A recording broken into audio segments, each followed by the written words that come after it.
Selamat datang kembali di channel saya. Pada video kali ini kita akan lanjut belajar CSS, di mana kita akan membahas yang pertama ada kombinator, yang kedua ada background, yang ketiga ada border, dan yang keempat ada margin. Jadi kombinator sendiri merupakan sebuah metode selektor ya, di mana kita bisa menyeleksi elemen dengan konsep ada parent, kemudian child, lalu ada sibling seperti itu. Sebagai contoh misalkan ada style di sini, jangan lupa.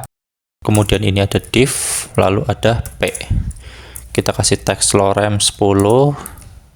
Kita lihat. Oke, kemudian kita bisa melakukan seperti ini. Jadi untuk lebih memahami konsep kombinator ini, kita bisa lihat gambar berikut. Jadi ada 4 jenis ya kombinator. Yang pertama ada descendant selector, di mana dia akan menyelektor elemen yang ada di dalam parentnya, seperti itu. Misalkan kita tentukan bahwa parentnya adalah div, kemudian di dalam div ini misalkan ada p. Nah, dia akan menyeleksi semua p yang ada di dalam div. Sebagai contoh, misalkan kita bisa menuliskan seperti ini, div spasi p. Artinya adalah semua p yang ada di dalam tag div itu akan kita seleksi. Misalkan color blue, misalkan kita lihat. Oke, biru ya. Kita coba lagi p seperti ini, kita lihat. Nah, akan biru. Sekarang kita coba masukkan dia ke dalam div lagi, atau ke dalam sebuah section, misalkan section seperti ini. Section, lalu kita masukkan lagi p seperti ini di dalamnya. Kita lihat, maka masih termasuk karena walaupun dia terbungkus section, namun dia masih di dalam div seperti ini, masih di dalam elemen div. Oke, kemudian yang kedua ada child selector. Jadi dia akan memilih anaknya, atau jikalau kita mengatur bahwa div ini adalah parent atau orang tua dari ini elemen di bawahnya, maka dia akan memilih hanya anaknya saja. Misalkan di sini ada p ya.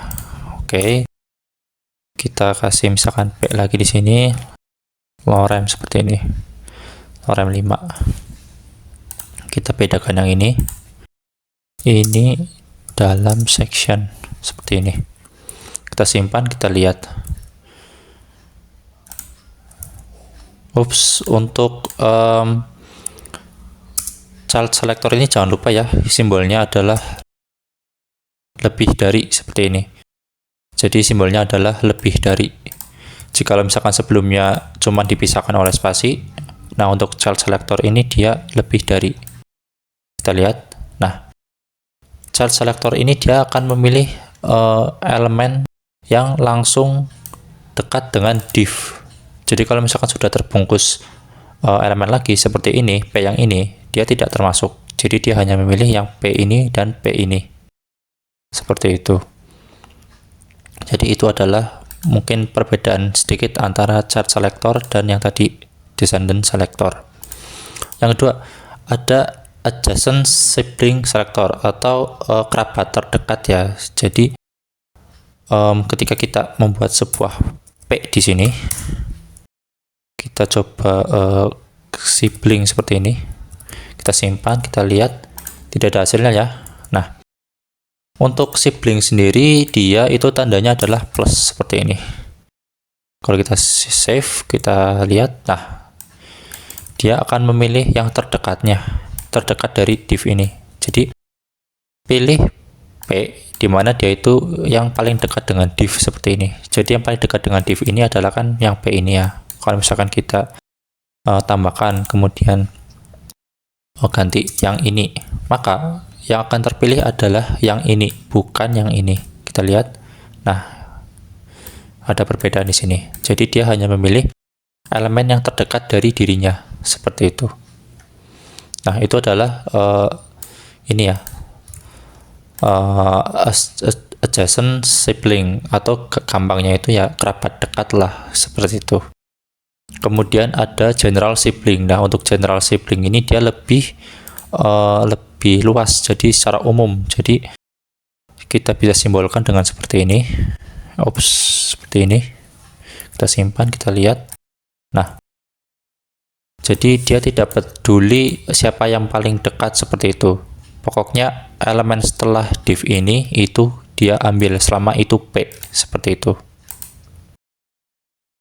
Oke, seperti itu ya kurang lebihnya untuk kombinator sendiri. Jadi kita rekap, kombinator itu ada 4. Yang pertama ada descendant selector, kemudian child selector, adjacent sibling atau kerabat dekat, dan ada general sibling. Dimana untuk yang pertama kita cukup dengan pisahkan dengan spasi, yang kedua kita bisa dengan lebih dari untuk child selector, kemudian untuk kerabat dekat kita bisa gunakan plus, dan yang terakhir untuk kerabat secara general itu bisa menggunakan ini di samping angka 1 ya, keyboardnya shift terus sampingnya angka 1 ini. Oke, seperti itu kurang lebih untuk kombinator. Yang kedua ada background. Nah, background merupakan properti CSS yang berguna untuk menampilkan atau membuat sebuah background seperti itu ya. Misalkan di sini kita kosong saja ini, kita akan seleksi bodinya. Kita seleksi body. Nah, background sendiri dia ada macam-macam ya. Kalau misalkan kita ketik background, nanti dia akan keluar sebuah suggestnya, kira-kira yang kalian mau tuh apa, seperti itu. Di sini misalkan ada background color. Nah, untuk background color ini dia menerima 3 jenis kode warna ya. Ada hex, ada RGB, dan ada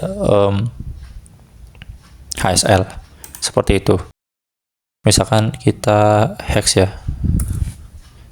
Seperti ini, kita simpan. Kurang 1.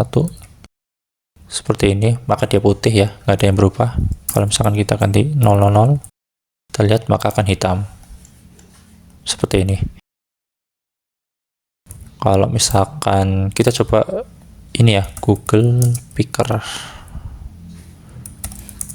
color picker. Nah, color picker. Nah, kita bisa ambil misalkan warna biru, kita ambil hexnya, kita paste, kita simpan, kita lihat, maka akan berubah seperti ini. Kalau misalkan RGB, kita lihat warna merah, RGB, ambil RGB-nya, kemudian kita taruh sini RGB, kita paste di dalamnya, kita paste seperti ini, kita simpan, kita lihat, maka juga akan berubah seperti itu. Kalau misalkan lagi kita coba HSL ya, HSL seperti ini. Kalau kita ganti warna hijau, kita ambil nilai HSL-nya, kita copy, kita paste di sini. Kita paste. Ini jangan lupa dihapus. Kita simpan, kita lihat akan berubah. Nah, itu untuk background color. Nah, bagaimana kalau misalkan kita ingin membuat background sebuah gambar? Kita tinggal background saja, kemudian background image. Lalu kita ketik URL seperti ini, tanda petik, kemudian kita cari mau background yang mana. Misalkan background yang ini, kita simpan, kita lihat, nah otomatis akan berubah. Untuk background sendiri juga agak sedikit tricky ya, dimana kalian juga harus menyesuaikan resolusi atau ukuran dari gambarnya. Seperti itu. Katakanlah kita misalkan ambil BG yang kedua seperti ini, kita simpan, kita lihat. Nah, dia akan membuat perulangan seperti ini karena dia merasa bahwa lebarnya kurang cukup bagi layar seperti itu, jadi dia akan membuat sebuah perulangan seperti ini. Nah, agar supaya tidak menjadi perulangan seperti ini, kita bisa lakukan background repeat, terus no repeat. Kita simpan, kita lihat. Nah, dia otomatis akan satu seperti ini sesuai jumlahnya. Oke. Kemudian namun apabila kita merasa kok backgroundnya cuma segini, harusnya kan full seperti itu. kita bisa lakukan background, size, kemudian cover. Cover, kita simpan, kita lihat. Nah, dia akan ke cover seperti ini. Seperti itu. Kemudian ada lagi background position, dimana kita bisa set ya, misalkan top, right. Kita simpan, kita lihat. Ini tidak berpengaruh ya. Coba kita ini hapus dulu. Kita simpan, kita lihat. Nah, dia akan otomatis pindah ke sebelah kanan. Seperti itu. Kalau kita left, kita simpan. Nah, dia akan pindah ke sebelah kiri. Seperti itu. Ada lagi background attachment. Background attachment. Nah, dia itu berfungsi untuk mengatur apabila website itu sedang di-scroll, apakah mau tetap scroll atau tetap fix, seperti itu. Itu tuh biasanya dipakai untuk efek parallax ya. Jadi misalkan kita coba fix, kita simpan, kita lihat, nggak ada masalah. Kalau kita kasih misalkan height 200%, kita lihat, height 1100 rem. Nah, ketika kita scroll, maka dia tidak akan ikut ke scroll. Jadi backgroundnya tetap ya, nggak berubah. Ini untuk background attachment. Coba kalau scroll, kita lihat, nah dia akan ikut nge-scroll seperti ini. Jadi itu ya. Nah, itulah fungsi dari background attachment. Kemudian apabila kalian merasa bahwa penulisan seperti ini terlalu banyak, kalian bisa menggunakan shorthand. Caranya adalah background, kemudian warnanya misalkan hitam 000, kemudian URL-nya apa, misalkan ini bg2, lalu misalkan di sini cover, coba cover, kita simpan, kita lihat, no repeat, coba no repeat, kita simpan, kita lihat. Nah, kemudian misalkan top right seperti ini. Nah, sama ya. Jadi kita bisa melakukan shorthand seperti ini. Misalkan ini tambahkan lagi, misalkan seperti ini, background, size, cover. Nah, dicampur begini pun bisa. Nah, seperti itu. Jadi untuk mempersingkat yang lain. Oke, kemudian ada lagi border. Nah, border itu kita bisa membuat sebuah ini ya, katakanlah box, atau mungkin jika kalian ingin membuat sebuah elemen kartu atau card, itu kita bisa menggunakan border sebagai salah satu aspek CSS-nya. Misalkan kita ingin membuat sebuah kotakan ya, kita bikin div kosong seperti ini, div seperti ini, nggak ada apa-apa ya, kosong.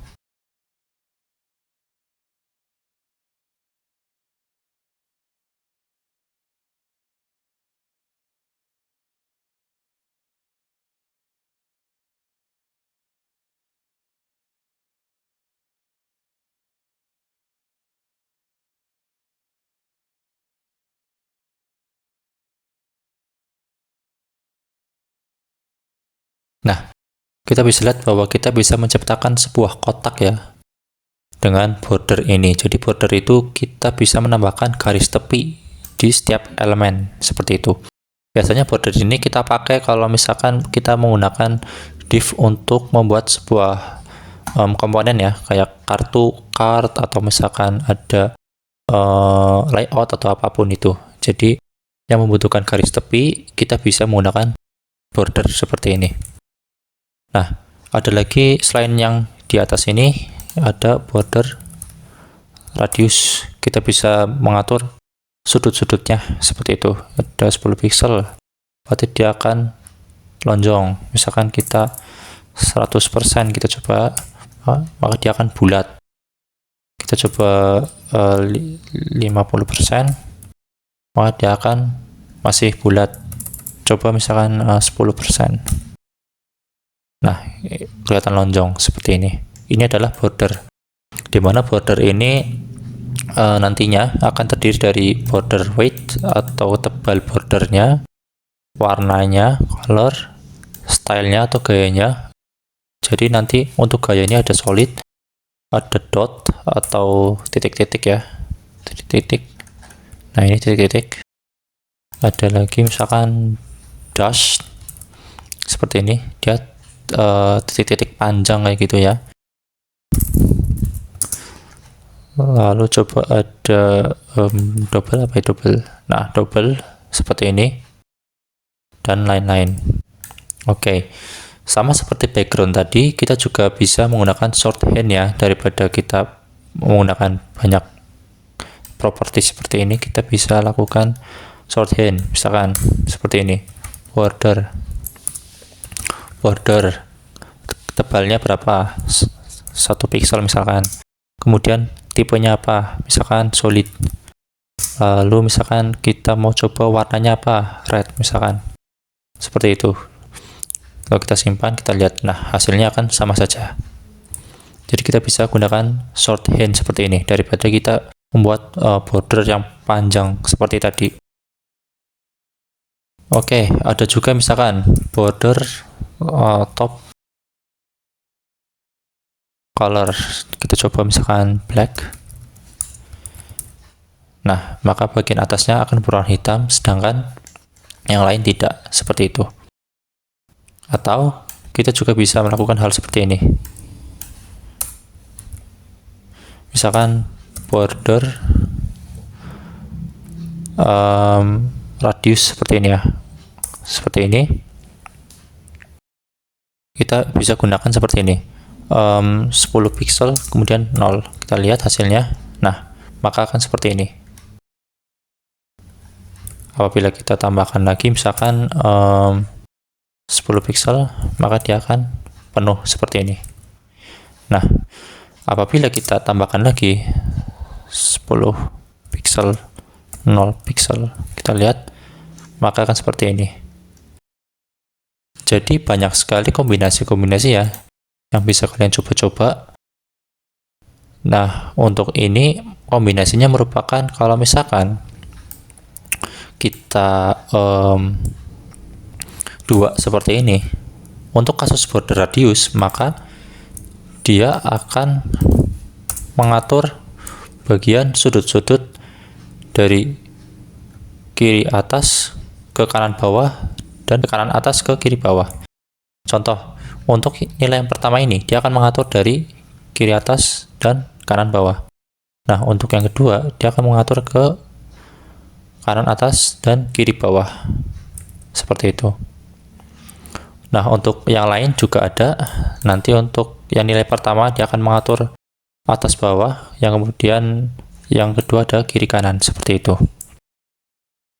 Itu kurang lebih border radius, kalian bisa coba-coba sendiri. Untuk border lebih lengkapnya, kemudian ada margin. Nah, margin ini merupakan pemberian jarak secara ini ya, dari luar seperti itu.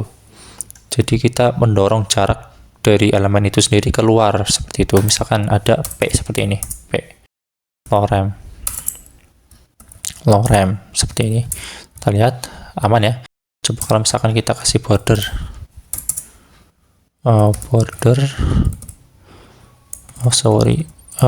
div border 1 pixel solid black seperti ini, kita lihat hasilnya. Nah, akan seperti ini ya, akan seperti ini. Oke, coba kita kasih misalkan P nya background color blue, kita lihat. Nah, akan seperti ini. Kalau misalkan kita menggunakan margin, dia akan memberikan jarak secara ini ya, dari dalam keluar seperti itu. Contoh misalkan kita lihat ada margin top, margin atas, kita buat jarak 10 pixel, maka dia akan membuat jarak sebanyak 10 pixel. Seperti ini, dia akan membuat jarak sebanyak 10 pixel. Kalau misalkan kita ganti margin bottom, nah dia akan memberikan jarak sebanyak 100 pixel. Nah, kita bisa menggunakan shorthand seperti ini. bisa 2 nilai, bisa 4 nilai. Untuk 2 nilai, misalkan 100 pixel ini dan 0, kita lihat, maka 100 ini, 100 yang pertama, dia akan mengatur secara vertikal, atas dan bawah. Jadi atas 100, bawah 100.